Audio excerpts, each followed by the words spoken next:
நம்ம queen Mary's college தொடங்கி even நம்முடைய உயர்நீதிமன்றம் வரைக்குமான இடங்கள்ல அவருடைய சொத்துக்கள்லாம் சுத்திக்கூடிய எல்லாமே மீனவர்களுடைய சொத்துக்களாகத்தான் இந்த பகுதிகள் இருந்தது. மீனவருடைய கிராமங்கள் தவிர்த்து அப்படி இருக்கக்கூடிய இடத்துல அந்த மீனவ கிராமங்களை ஒருங்கிணைத்து தான் இந்த பகுதியில் ஒரு மாநகராட்சியை இங்கிலாந்தினுடைய பிரிட்டிஷார் வந்து உருவாக்குறாங்க. அவங்களுடைய அந்த மாநகர நிர்மாணத்துக்கு தான் சுற்றி இருக்கக்கூடிய பல மாவட்டங்கள்ல இருந்து பல்வேறு சமூக மக்கள் இங்கே வந்து குடியேறாங்க. இங்க இருங்க அவன் பூர்வீகன்றான். அவங்களுடைய வரலாறு அதிகபட்சம் 500 வருடம். நம்முடைய வரலாறு குறைந்தபட்சம் 10,000 வருடம். குறைந்தபட்சம் 10,000 வருடம். 50,000 வருஷமா எத்தனை வருஷம்னு தெரியாது. மானுடவியல் வரலாற்றை எடுத்து பார்த்தா தெரியும். ஸோ நாம பூர்வீகம்ன்ற பேரை நம்ம கேட்க மாட்டேங்கிறோம். நம்ம கேட்காம இருக்க அடுத்தவன் அந்த பேர்களை வாங்கிட்டு போறான். அது மட்டும் இல்லாம நம்மளை இங்கிருந்து புறக்கணிச்சு நம்முடைய நிலங்களை அபகரித்து சமீபத்த காலத்தில் பார்த்தீங்கன்னா தமிழ்நாட்டினுடைய ஒட்டுமொத்த கடற்கரை அபகரிக்கிறதுக்கான திட்டத்தை மத்திய அரசாங்கம் போட்டிருக்கு.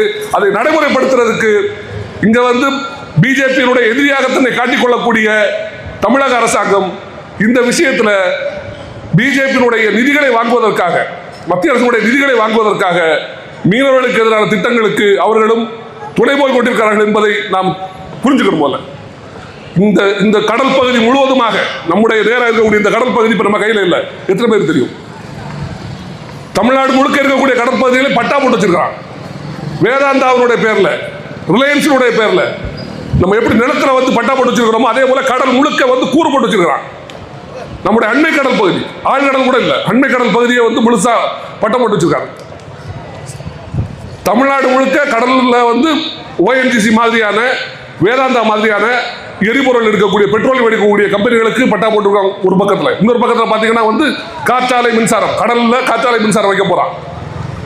இது எல்லாமே வெளிப்படையாக இருக்குது. ஆனால் நாம அதெல்லாம் கண்டுகொள்ளாமல் இருக்கோம். இந்த கடல் பகுதி வந்து துறைமுகத்துக்கு சொந்தமானதுன்னு சொல்லியிருக்கிறான். அவன் மேப் போட்டான். துறைமுகத்திலிருந்து 7 கிலோமீட்டர் தூரத்துக்கு கடல் முழுக்க துறைமுகத்துடைய கட்டுப்பாடு அப்படின்ட்டான். நம்ம அதை கேள்வி கேட்காம உட்கார்ந்துருக்கிறோம்.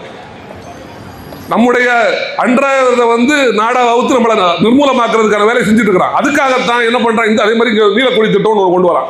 நம்முடைய கடற்கரைகளை அபகரித்து நம்மளை வந்து இங்க இருந்து அப்புறப்படுத்துறதுக்கான முதல் கட்டம். ஒன்னா செய்ய மாட்டான். அவருடைய அடிப்படை திட்டம் பார்த்தீங்கன்னா இந்த மீனவ கிராமங்களே இருக்கக்கூடாது. முதல்ல எடுத்த உடனே நம்மளை வந்து வீட காலி பண்ண சொல்ல மாட்டான். முதல்ல கடலை பிடிப்பான். அடுத்தது கடற்கரை பிடிக்கிறதுக்கு பார்த்தோம்ல அன்னைக்கு இது அப்புறப்படுத்த வந்தது. அடுத்தது என்ன பண்ணுவான்னா நிலத்தை பிடிப்பான். நாம ஒவ்வொருவருமே அவனுக்கு தானே பிரச்சனை, வலைக்கு போறவன் தானே பிரச்சனை, நமக்கு என்ன பிரச்சனை உட்கார்ந்து இருக்க கூடாது. எல்லாருக்குமான பிரச்சனை. அவனுக்கு ஒரு பிரச்சனை, நமக்கு ஒரு பிரச்சனை. மீன் விற்கிறவங்களுக்கு